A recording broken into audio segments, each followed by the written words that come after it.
In the quadrilateral ABCD, AB is equal to 20 centimeters, AD is equal to 13 centimeters, and BC is equal to 17.3 centimeters. Also, angle B is equal to 70 degrees, and angle D is equal to 128 degrees. And here is the diagram. Calculate correct to 3 decimal places the length of AC. And so here we have AC. Okay, this is AC. And our goal is determine correct to 3 decimal places the length of AC. Okay, and so in order to do this, what we're going to do is we label our triangle, and we're going to be using the cosine rule. And so based on the cosine rule, that's how we're going to label our triangle. So the missing side that we're trying to figure out is this particular side, AC. And so since that's the missing side, we're going to call that small a, all right? Now, once we find out what is the missing side, the angle that is opposite the missing side, we call that capital A. And so small a is the missing side, and capital A is the angle that is opposite to the missing side, all right? Okay, so, and then what is C and B? Well, C and B are going to be the other sides of the triangle. So A is the missing side, the small a is the missing side. Capital A is going to be the angle that is opposite the missing side.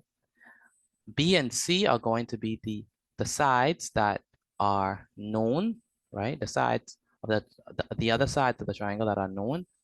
And so B is 20 and C is 17.3, okay? And so let's substitute these values in. We have that B is equal to 20, C is equal to 17.3. We have B is equal to 20 and C is equal to 17.3. And we have cosine of capital A, which is 70 degrees. Next, we compute, we say 20 squared plus 17.3 squared. And when we add them together, we get 699.29. All right, that's what we get.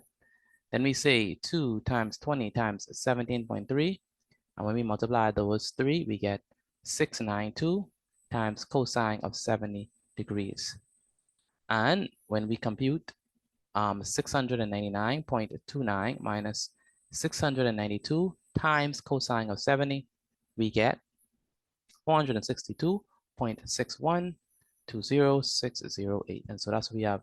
A squared is equal to 462.6120608. Next, we have to take the square root of both sides. And if we take the square root of both sides, what we're going to do, we're going to cancel this root with this power. And so we get that A is equal to 21.50841837. But they want us to write this correct to 3 decimal places. And so what we have to do is we have to look at this number right here, number 4. Since it's less than 5, we cannot round up. And so we eliminate these numbers behind here. We eliminate these numbers and we just keep 21.508. And so that means that AC is equal to 21.508. And that's going to be centimeters. So let me put centimeters here. And so that's the answer to our question. That's what AC is equal to.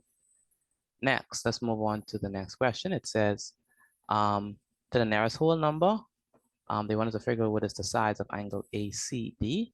So ACD.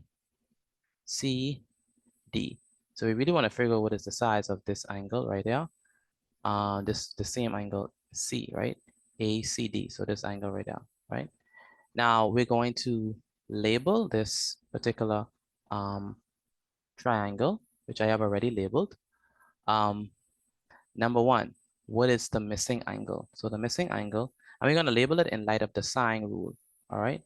Now, the reason why we use the sine rule is because notice that we are trying to find this particular angle. So let me highlight this. So this is the angle that we're trying to find. Now the angle that we're trying to find, we call that the missing angle.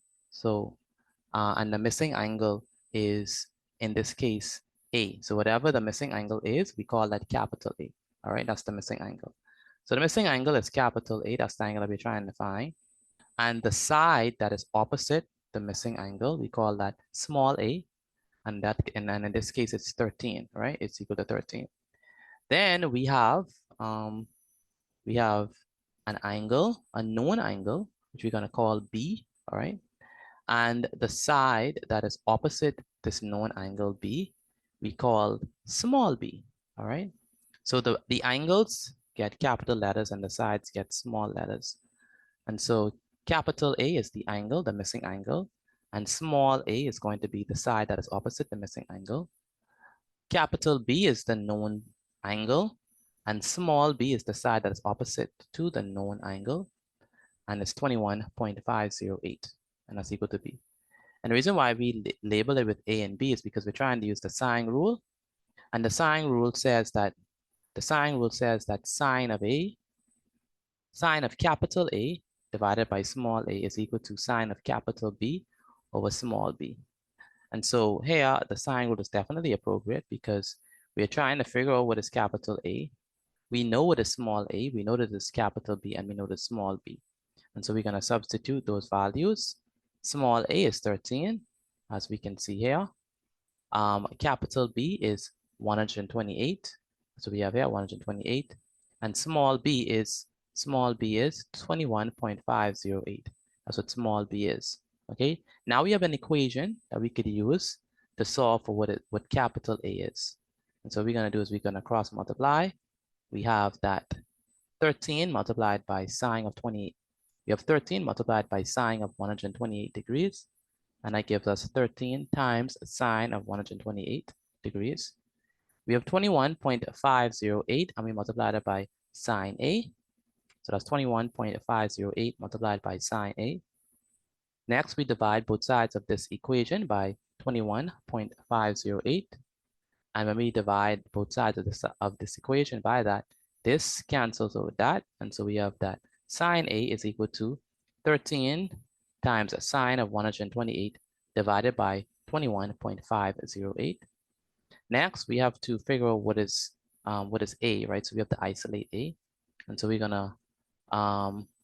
going to, before we even isolate A, because that's the ultimate end goal, let's divide this first and then we can isolate A. So we have 13 times sine of 128 and we divide it by 21.508. And when we divide them, we get 10.2441398. Now we're going to take the sine inverse of both sides. Okay. Okay. Oh, no, I said that wrong. Definitely said that wrong. So we have sine A is equal to 13 times sine of 128 divided by 21.508. But when we evaluate 13 times a sine of 128, that gives us 10.2441398. But we still have to divide it by 21.508. Okay, now what we're going to do is we divide 10.2441398. We divide that by 21.508. And when we divide these two, we get 0.476294392. And so now we take the sine inverse of both sides. So sine inverse of sine of A and sine inverse of this decimal number. And so when we do that, that allows us this cancel with that. So we get that A is equal to sine inverse of 0.476294392. And so we have that A is equal to sine inverse of this decimal. And so that means that A is equal to 28.44366,126. But we have to express this correct to the nearest whole number. And so what we're going to do is we look at this number, and since this number is less than 5, we cannot round up, so it's just going to be 28. And so that means that the size, right, of angle ACD is definitely equal to 28 degrees. And that's the answer to this question. Okay, that brings us to the end of this video. Thank you for watching, and I'll see you in the next video.